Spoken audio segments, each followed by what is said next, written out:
El tren avanzaba lentamente por los campos interminables del sur de Estados Unidos. Desde las ventanas enrejadas, un grupo de hombres con uniformes descoloridos miraba en silencio el paisaje que se extendía más allá de los algodones y los maizales. Eran prisioneros de guerra alemanes, capturados en el frente occidental apenas unos meses antes. Muchos de ellos habían visto la devastación en Normandía, otros habían sobrevivido a las batallas en Italia, y unos pocos habían sido trasladados directamente desde África del Norte. Todos compartían un mismo destino: pasar los últimos meses, quizá años, de la guerra en un país que hasta entonces habían conocido solo a través de caricaturas de propaganda nazi. El aire dentro del vagón era denso. Nadie hablaba. La mayoría miraba en silencio, como si intentara descifrar aquel nuevo mundo al que estaban siendo llevados. Un soldado de unos 27 años, de apellido Keller, murmuró apenas audible "Das ist sie Amerika". Los demás voltearon a mirarlo, y algunos esbozaron una sonrisa amarga. Sí, aquello era América, el territorio del enemigo, pero no el enemigo que ellos habían imaginado. Cuando las puertas del tren se abrieron, un olor distinto invadió sus pulmones: a hierba recién cortada, madera jameda, el calor del verano tejano. Los guardias estadounidenses, con fusiles al hombro, no los empujaban, ni los maltrataban. Simplemente les indicaban el camino hacia unos camiones que los llevarían a su nuevo destino. Un campo de prisioneros levantado en las afueras de una pequeña ciudad agrícola. Lo sorprendente para los alemanes no fue la disciplina militar de los estadounidenses, sino la normalidad que los rodeaba. Familias enteras los miraban desde la distancia. Niños, montados en bicicletas, se detenían al borde del camino para ver pasar a los alemanes, como si fueran criaturas exóticas. Y algunos incluso levantaban la mano en un saludo amistoso. Aquello no encajaba con la imagen que la propaganda nazi les había vendido. En el campo, mientras los oficiales les entregaban ropa limpia y un plato de comida caliente, un silencio pesado se instaló entre ellos. Nadie se atrevía a comentar en voz alta lo que todos pensaban. ¿Era posible que la nación que había destruido ciudades enteras con sus bombarderos tratara a sus enemigos con semejante humanidad? Esa primera noche, bajo el techo improvisado de los barracones de madera, los prisioneros escucharon un sonido inesperado: el rugido lejano de un motor, seguido por el silbido metálico de una fábrica trabajando sin descanso. Desde las colinas cercanas se alcanzaban a ver chimeneas lanzando humo al cielo estrellado. ¿Qué es eso?, preguntó uno de los hombres en voz baja. Industrias, respondió Keller, con un tono que mezclaba temor y asombro. Nadie podía imaginar en ese instante que aquellas fábricas, cuyo eco metálico acompañaba sus noches de encierro, eran el corazón de un sistema industrial que no solo había sostenido la guerra, sino que estaba a punto de decidir el destino del planeta entero. Allí comenzó el choque, una confrontación que no se libraba con fusiles ni tanques, sino con cifras, organización y una mentalidad que los alemanes simplemente no podían comprender. Un prisionero escribiría más tarde en su diario: no podíamos dar crédito a lo que veíamos. Creíamos que el poder de Alemania era insuperable, pero aquí descubrimos una realidad que nos destrozó por dentro. Estados Unidos era otra cosa, y lo descubriríamos poco a poco, día tras día. Ese sería el inicio de una experiencia que cambiaría para siempre la visión del enemigo y del propio mundo que los prisioneros habían jurado defender. El campo de prisioneros al que llegaron estaba rodeado por una cerca de alambre de púas, alta, pero no intimidante. No era un campo de concentración, ni un gulag, ni un espacio diseñado para quebrar al hombre. Se trataba de una instalación militar pragmática en barracones de madera, cocinas colectivas, una enfermería improvisada, y sorprendentemente, canchas de béisbol y pequeños espacios para actividades recreativas. Para los soldados alemanes, aquello era un golpe psicológico inesperado. En Europa, la palabra campo evocaba imágenes de hambre, trabajo forzado y brutalidad. Sin embargo, aquí, en medio de los Estados Unidos, el ambiente parecía el de una granja organizada, con disciplina militar, sí, pero también con reglas claras, y un trato que, para muchos, rozaba lo humano. Los estadounidenses entendían que tenían miles de prisioneros en sus manos. Maltratarlos no solo sería contraproducente, sino que podría tener un costo político y moral enorme. Además, había algo más pragmático: aquellos hombres podían ser útiles. La economía de guerra exigía manos, y aunque la maquinaria industrial norteamericana era prácticamente infinita, siempre hacían falta trabajadores para el campo. para la construcción, para mantener en pie la gigantesca logística que alimentaba tanto a soldados como a civiles. Así fue como muchos prisioneros alemanes terminaron trabajando en granjas, recogiendo algodón, cosechando maíz o reparando caminos. Al principio, lo hicieron con recelo, pero pronto se encontraron con escenas que no podían comprender. Una familia de granjeros en Texas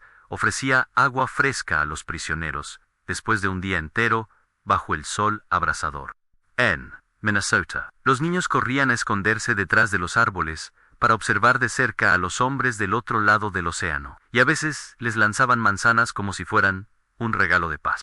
Un soldado alemán anotó en su diario: ¿cómo puede ser esto real? Nos trataron con más dignidad aquí que la que nosotros dimos a los prisioneros rusos. El contraste es insoportable. Ese contraste era la primera grieta en la visión del mundo que muchos traían consigo. La propaganda nazi había descrito a Estados Unidos como una nación decadente, gobernada por banqueros judíos, sin disciplina, sin fuerza moral. Pero frente a sus propios ojos, aparecía otro país en abundancia de comida, ropa limpia, mujeres que caminaban libremente por las calles, trabajadores que, a pesar del esfuerzo de la guerra, parecían vivir con una comodidad que ni los oficiales alemanes de alto rango conocían en su patria devastada por los bombardeos. Las primeras semanas fueron un torbellino de descubrimientos. La comida, por ejemplo. En lugar de hambre y raciones mínimas, los prisioneros recibían carne, pan blanco, mantequilla y café. Algunos no podían creerlo. En Alemania, incluso antes del colapso, el racionamiento era extremo. Aquí, en cambio, un prisionero podía desayunar mejor que una familia promedio en Berlín en 1944.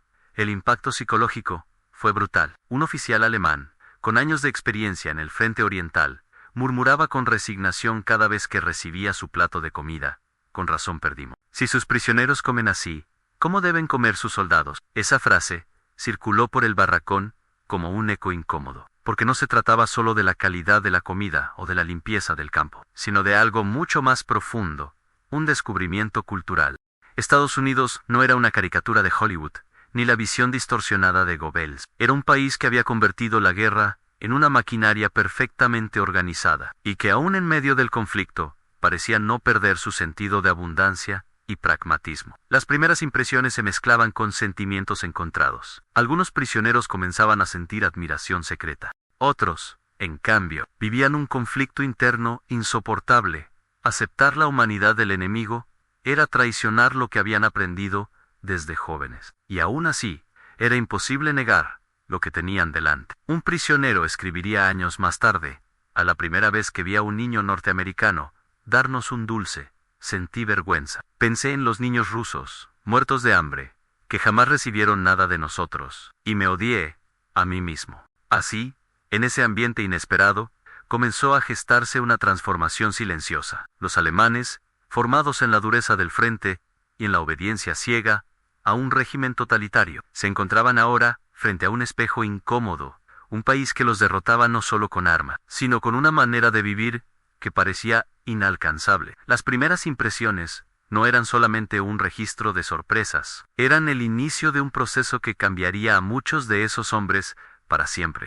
Las semanas pasaban, y el choque cultural se volvía cada día más evidente. Lo que al principio era simple asombro, la comida abundante, los guardias correctos, las familias estadounidenses que miraban sin odio, empezó a convertirse en una crisis interna para muchos prisioneros. Habían sido formados en la idea de que Alemania era el pueblo elegido para dominar Europa, de que la disciplina germana, la tecnología superior y la fuerza de voluntad eran cualidades únicas e irrepetibles. Pero en ese rincón de Estados Unidos, todo parecía contradecir esa visión. Un ejemplo concreto lo vivieron cuando los guardias permitieron a algunos prisioneros colaborar en la reparación de tractores y maquinaria agrícola. Lo que encontraron fue desconcertante en tractores robustos, sencillos de operar, diseñados no para impresionar con complejidad técnica, sino para funcionar día y noche sin detenerse. Esto no es ingeniería refinada, murmuró un mecánico alemán,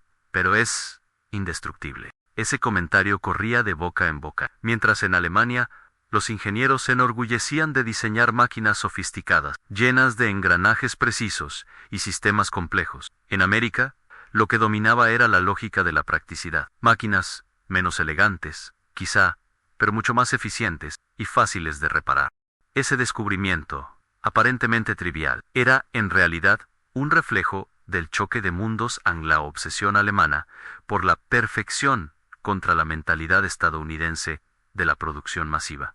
El contraste, también, aparecía en lo social. Los prisioneros veían con sorpresa cómo los soldados norteamericanos bromeaban con sus superiores, algo impensable en el rígido ejército alemán. Había disciplina, sí, pero no un miedo constante. Un sargento podía reírse junto a un soldado raso, sin que eso pareciera una ofensa. Uno de los prisioneros escribió en su cuaderno Nos. Decían que los americanos eran caóticos, indisciplinados. Pero yo veo otra cosa en orden sin tiranía. El choque se hizo aún más profundo cuando comenzaron a trabajar en granjas cercanas y a observar la vida civil estadounidense de cerca. Casas de madera pintadas de blanco, neveras llenas de comida, automóviles estacionados frente a los porches. Para muchos alemanes, aquello era casi insoportable. ¿Cómo podía ser que un granjero norteamericano viviera mejor que un ingeniero en Berlín? Los guardias, conscientes del efecto psicológico que esto causaba, rara vez intervenían. Dejaban que los prisioneros vieran,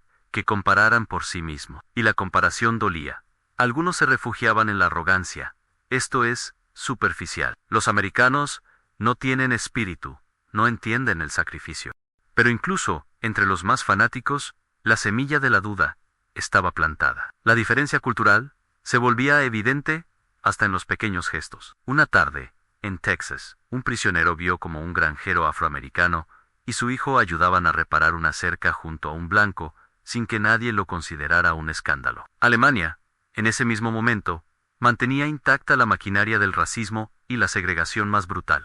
Aquel prisionero confesó a otro en voz baja: si alguien nos hubiera contado esto en Alemania, no lo habríamos creído. Lo más sorprendente era que los estadounidenses no parecían empeñados en demostrar nada. No había discursos, no había clases de propaganda dirigidas a los prisioneros. Simplemente dejaban que la realidad hablara por sí misma: abundancia, pragmatismo, libertad relativa. Y esa realidad era mucho más devastadora que cualquier panfleto de guerra.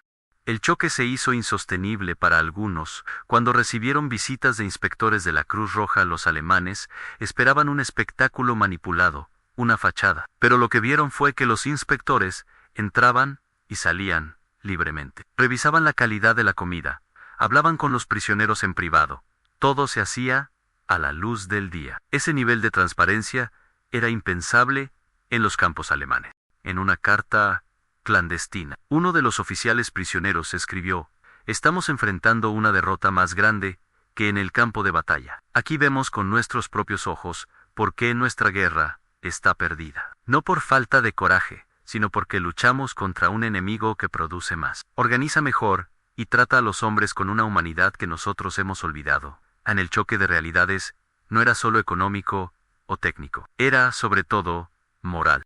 Y cuanto más tiempo pasaban en aquel campo, más difícil resultaba sostener las viejas convicciones que habían llevado consigo desde Europa. Al principio, la mayoría de los prisioneros se aferraba a sus viejas ideas como a un salvavidas: el orgullo alemán, la superioridad técnica, la supuesta decadencia del mundo occidental. Pero la vida cotidiana en el campo de prisioneros comenzó a desgastar lentamente esas certezas. Las charlas nocturnas en los barracones se convertían en un espacio de confesiones inesperadas. Algunos seguían recitando frases de propaganda, convencidos de que Hitler aún tenía un plan secreto que daría vuelta a la guerra. Pero otros, cada vez más numerosos, empezaban a reconocer lo evidente: en Alemania estaba perdida. Y lo que veían en Estados Unidos no era decadencia, sino un mundo completamente distinto al que les habían descrito. Keller, aquel joven soldado que había pronunciado esto, es América al llegar, se transformó en una voz de referencia dentro del barracón. Compañeros, decía con tono pausado, nos entrenaron para creer que éramos invencibles. Pero, ¿qué hacemos con lo que vemos aquí? ¿Cómo ignoramos que hasta sus granjeros viven mejor que nuestras familias en Hamburgo? Algunos lo escuchaban en silencio, otros lo miraban con rabia contenida. Reconocer la verdad era, para muchos, aceptar que todo lo que habían defendido, la patria, la ideología, el sacrificio, se había construido sobre un espejismo. Los guardias norteamericanos, sin proponérselo, aceleraban esa transformación. Permitían que los prisioneros recibieran libros, incluso periódicos censurados, y en ocasiones les ponían música en altavoces durante las horas de descanso. El jazz, el swing, melodías que en Alemania habían sido catalogadas como degeneradas, flotaban por el aire del campo como un recordatorio de que había otro tipo de libertad posible. Un joven prisionero, de apenas 19 años, escuchó por primera vez a Glenn Miller en un viejo tocadiscos de los guardias. Esa noche, escribió en su cuaderno: me dijeron que esta música era basura, pero siento que me abre el pecho, que me deja respirar. ¿Qué más me habrán mentido? La transformación también era visible en lo práctico. Al trabajar en las granjas, los prisioneros experimentaban un trato que jamás habrían dado a un enemigo. Muchos granjeros estadounidenses los invitaban a comer después de la jornada. Otros incluso compartían la mesa con ellos. Era un gesto simple, pero cargado de un simbolismo devastador. El enemigo no era tratado como una bestia, sino como un ser humano. Un prisionero escribió años después: el día que una mujer estadounidense me sirvió un plato de sopa caliente en su propia cocina, comprendí que toda mi vida había vivido en la mentira. Si mi país me hubiera mostrado una sola vez esa humanidad, quizá la guerra nunca habría sucedido. Esa contradicción, ser enemigos, pero al mismo tiempo reconocerse en la humanidad del otro, desgarraba a los prisioneros por dentro, y mientras más tiempo pasaba, más difícil era sostener la narrativa que habían traído consigo desde Europa. La transformación no era uniforme. Algunos se refugiaban en la nostalgia, convencidos de que tarde o temprano regresarían a una Alemania triunfante. Pero para muchos, el campo se convirtió en un lugar de despertar. Allí, lejos de los discursos, sin la vigilancia constante de la Gestapo, podían pensar por primera vez en lo que realmente había significado la guerra. El choque se transformaba en reflexión, y la reflexión en una semilla peligrosa, de un futuro diferente, no como soldados del Reich, sino como hombres comunes que habían visto de cerca otra forma de vivir. Keller, en una carta que jamás llegó a enviar, resumió el sentimiento de muchos: aquí entendí que perder la guerra quizás fue la única manera de salvar lo que queda de nosotros. El verdadero golpe de realidad llegó cuando algunos prisioneros fueron autorizados a trabajar en proyectos vinculados, directa o indirectamente, con la industria local. No se trataba de fábricas de armas secretas, ni de laboratorios de investigación avanzada. Eran, más bien, talleres mecánicos, almacenes de suministros, centros de distribución agrícola. Y sin embargo, lo que vieron allí los dejó sin palabras. En Alemania, la industria estaba orientada hacia la sofisticación técnica en motores de precisión, tanques con sistemas complejos, aviones de diseño avanzado. Los ingenieros alemanes se enorgullecían de fabricar obras maestras. Pero esas obras maestras exigían mano de obra altamente cualificada y tiempo de producción prolongado.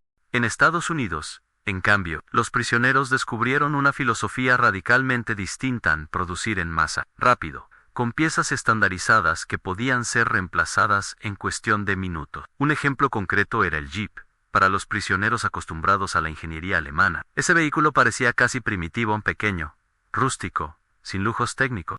Pero cuando vieron cómo podía atravesar campos embarrados, cargar municiones, transportar heridos y, sobre todo, repararse en cuestión de horas, comprendieron que estaban frente a una máquina de guerra, diseñada no para impresionar, sino para ganar. Uno de ellos comentó con ironía amarga: en Alemania hubiéramos diseñado un automóvil perfecto y perdido la guerra igual. El impacto fue aún mayor cuando se enteraron de la cifra. En los Estados Unidos, se fabricaban más de 600 Zero Jeeps, miles de tanques Sherman y aviones de carga que salían de las líneas de montaje casi como si fueran automóviles. En Alemania, cada tanque Panther o cada avión Messerschmitt requería meses de trabajo especializado. El contraste era brutal: la elegancia técnica contra la eficiencia industrial.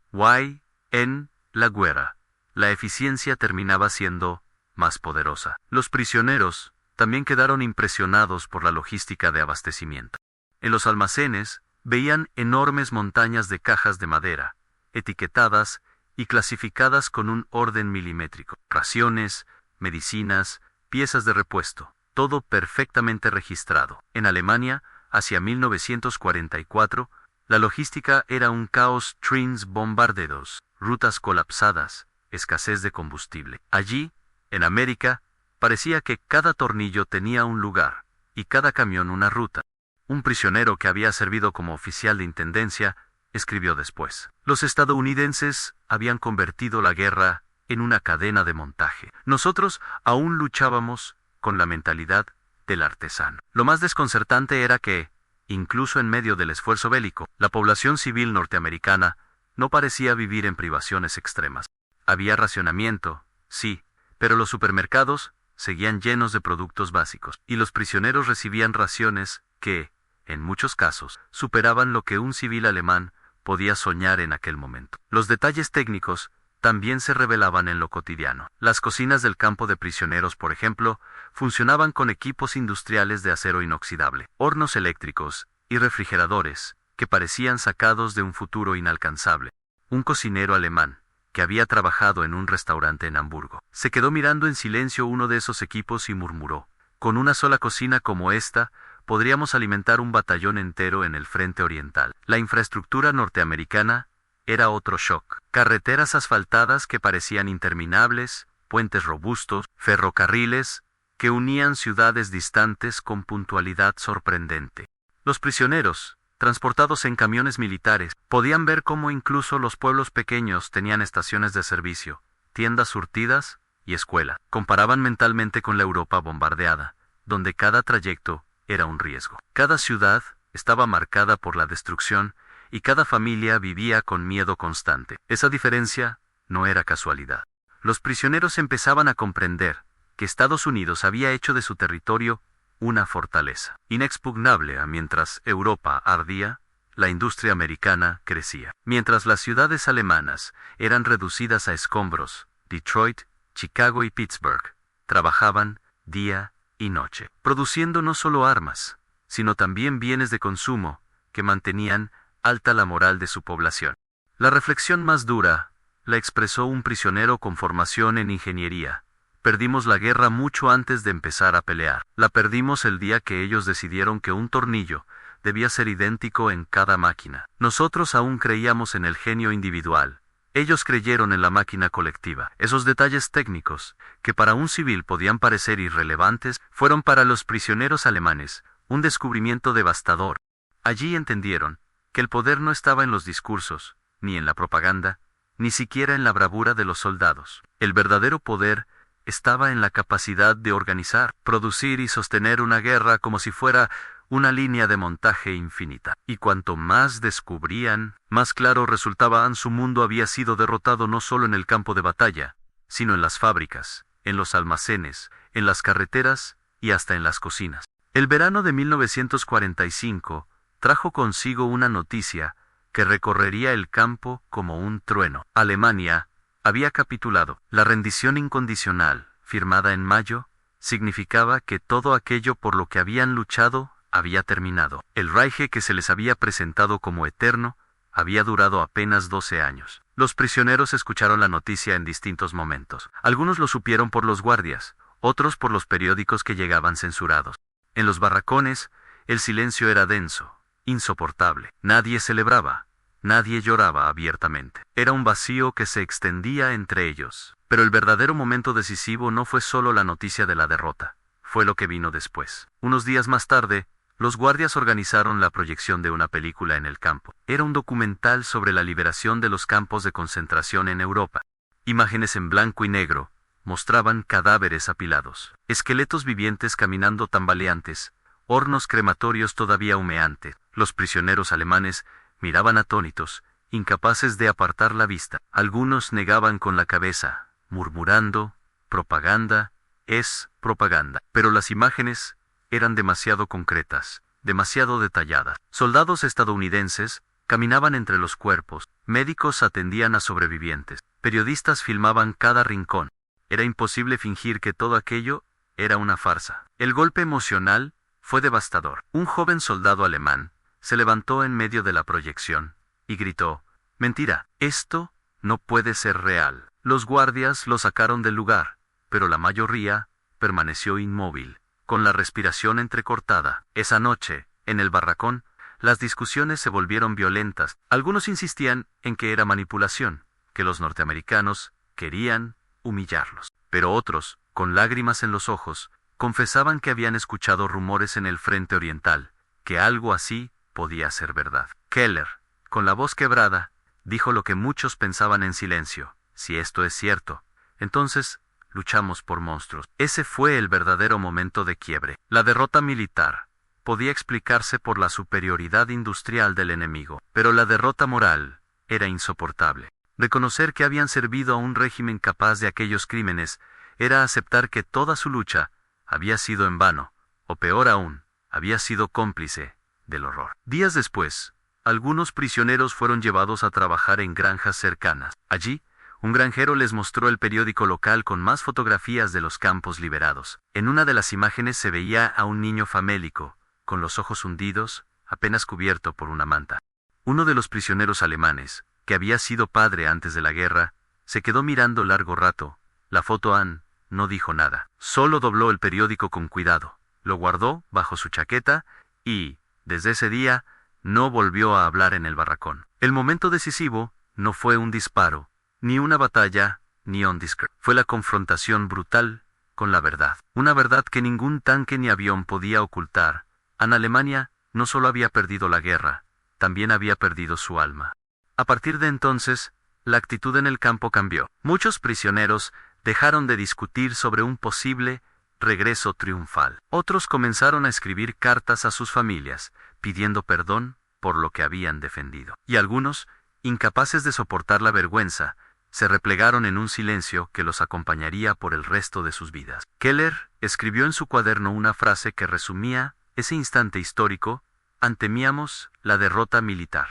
Pero lo que realmente nos destruyó fue descubrir que la derrota moral ya estaba consumada mucho antes. Con el paso de los meses, las conversaciones en los barracones ya no giraban en torno a rumores de ofensivas secretas ni a la esperanza de un milagro militar. Ahora, la atmósfera era otra: en silencio, denso, frases cortas, confesiones a media voz. Los prisioneros empezaron a comparar, y en esas comparaciones se abría una herida más profunda que cualquier derrota en el frente. En Alemania, recordaban, un prisionero soviético apenas recibía un mendrugo de pan, era golpeado, tratado como un animal. Allí, en Estados Unidos, ellos, enemigos jurados, comían carne, bebían café caliente y hasta jugaban partidos de fútbol improvisados bajo la mirada permisiva de los guardias. Esa diferencia era insoportable. Un prisionero, antiguo oficial de las Waffen-SS, escribió con rabia en un trozo de papel: nosotros destruíamos, ellos construyen.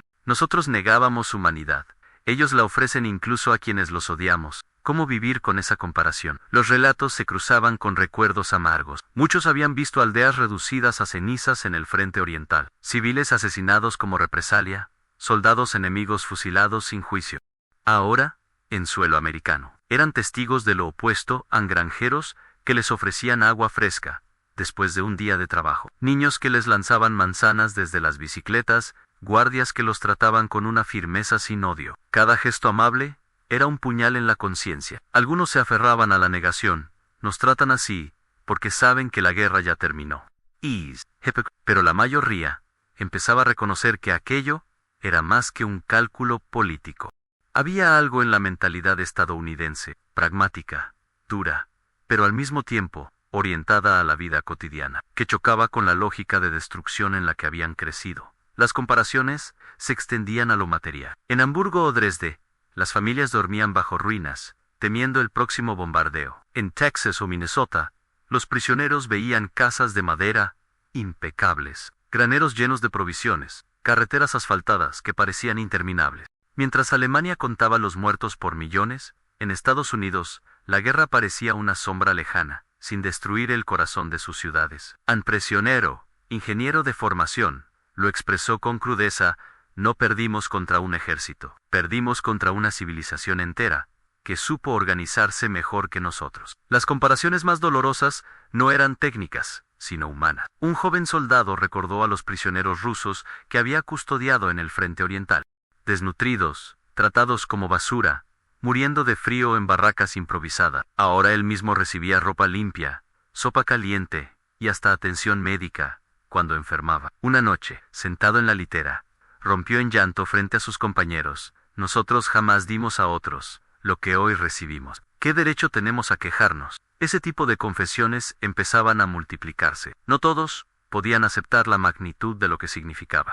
Algunos se encerraban en el silencio, otros se volvían cínicos, pero muchos reconocían lo evidente: habían sido derrotados no solo en el campo de batalla, sino en la moral, en la humanidad, en la capacidad de reconocer al otro como un igual. Las conclusiones eran dolorosas, porque no había escapatoria. No podían atribuir la derrota únicamente a la suerte, ni al número superior de soldados enemigos. La raíz era más profunda. Un sistema que había prometido grandeza a costa de la crueldad, terminó devorándose a sí mismo. Keller, que ya era considerado la voz reflexiva del barracón, lo resumió en una frase que sus compañeros recordarían años después: nos enseñaron que ser fuertes era dominar. Pero ahora veo que la verdadera fuerza está en construir un mundo donde incluso el enemigo puede sentarse a tu mesa. Ese pensamiento, tan simple y al mismo tiempo tan revolucionario para hombres criados en la brutalidad del nazismo, marcaba el inicio de una aceptación amarga. Habían perdido mucho más que una guerra. Habían perdido la justificación de sus actos, la base de su orgullo, la idea misma de superioridad. El eco de esas comparaciones no se borraría jamás. Volvería con ellos a Europa, persiguiéndolos en cada ruina, en cada familia destruida, en cada silencio incómodo, al intentar explicar a sus hijos qué hicieron durante aquellos años. El 8 de mayo de 1945, Alemania se rindió incondicionalmente. La noticia corrió como un relámpago por los campos de prisioneros en Estados Unidos. Algunos la recibieron con alivio: el sufrimiento había terminado. Otros con vergüenza: el orgullo nacional, el mito de la invencibilidad, se había derrumbado para siempre. Pero la guerra terminaba lejos de casa. Ellos seguían tras las cercas de alambre, con incertidumbre sobre su futuro. No sabían si regresarían a una Alemania reducida a cenizas, si encontrarían a sus familias vivas, o si serían juzgados por crímenes de guerra.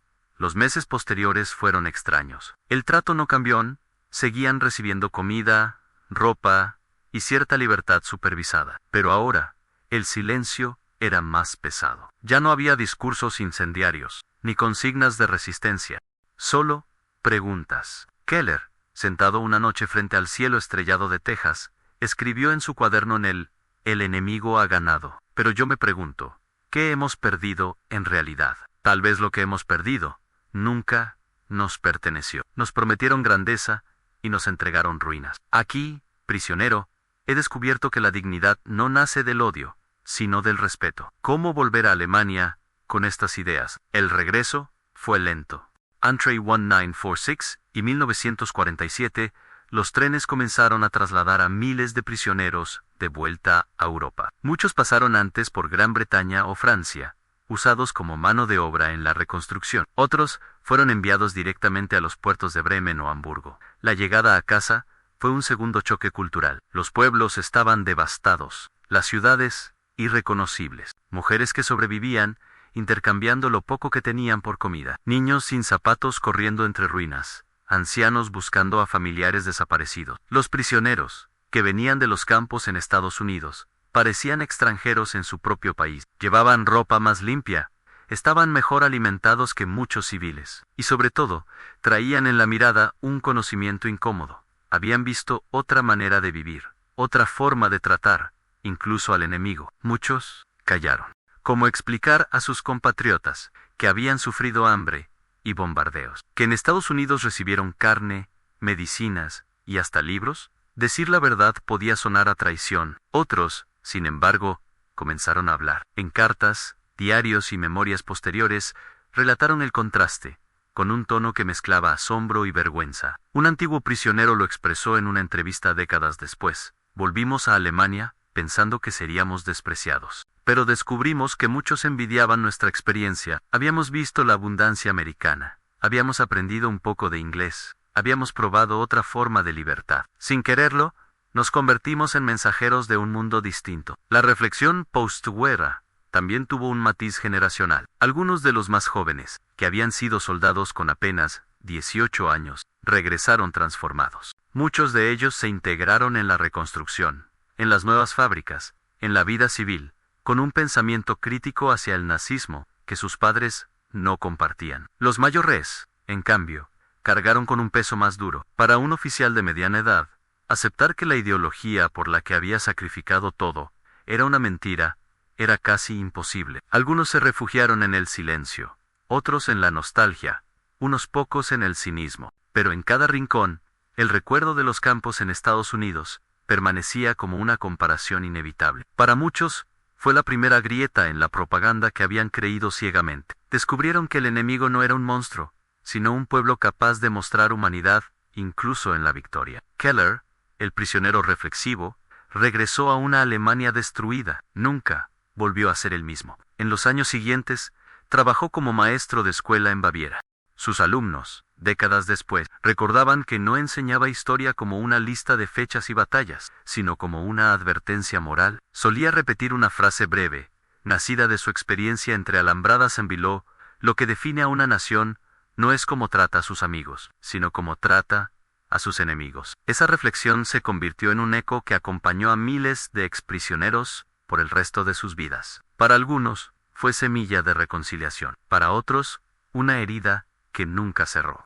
Los años pasaron. Las cicatrices de la guerra quedaron grabadas no solo en las ciudades en ruinas, sino en la memoria de millones de hombres que la vivieron. Entre ellos, aquellos prisioneros alemanes que alguna vez cruzaron el Atlántico encadenados, creyendo que enfrentarían humillación y castigo. En su lugar, encontraron algo que nunca imaginaron: un espejo doloroso que les mostró lo que habían negado a otros. Ese contraste fue más devastador que cualquier derrota militar, porque obligaba a aceptar una verdad incómoda: a la fuerza de un pueblo no se mide por su capacidad de destruir, sino por su capacidad de mantener la dignidad, incluso frente al enemigo. Décadas después, en reuniones familiares, en conversaciones íntimas, muchos de esos hombres contaron fragmentos de su experiencia. Un abuelo relataba cómo había aprendido inglés de un guardia que le prestaba libro. Otro confesaba que había probado por primera vez una hamburguesa en el campo de prisioneros, y que ese sabor extraño se quedó en su memoria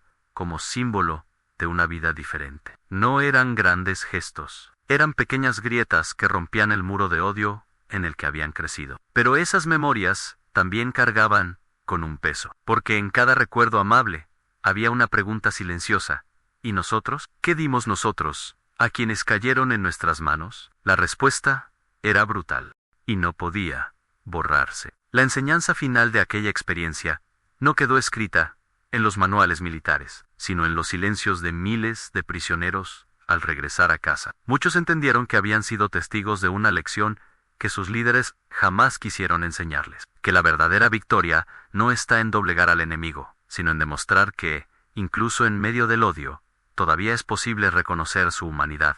Un historiador resumió esta paradoja con una frase que retumba hasta hoy en los campos de prisioneros en Estados Unidos. Alemania perdió algo más que la guerra. Perdió la justificación moral de todo lo que había hecho. Y tal vez por eso, tantos exprisioneros decían años después, con un nudo en la garganta: no podíamos dar crédito a lo que veíamos, porque al ver cómo nos trataron, descubrimos lo que nosotros mismos habíamos negado. Ese es el eco que sobrevive. No un relato de armas, ni de estrategias, ni de botalas, sino un recordatorio silencioso de que incluso en las circunstancias más oscuras, el trato que damos al enemigo revela quiénes somos en verdad.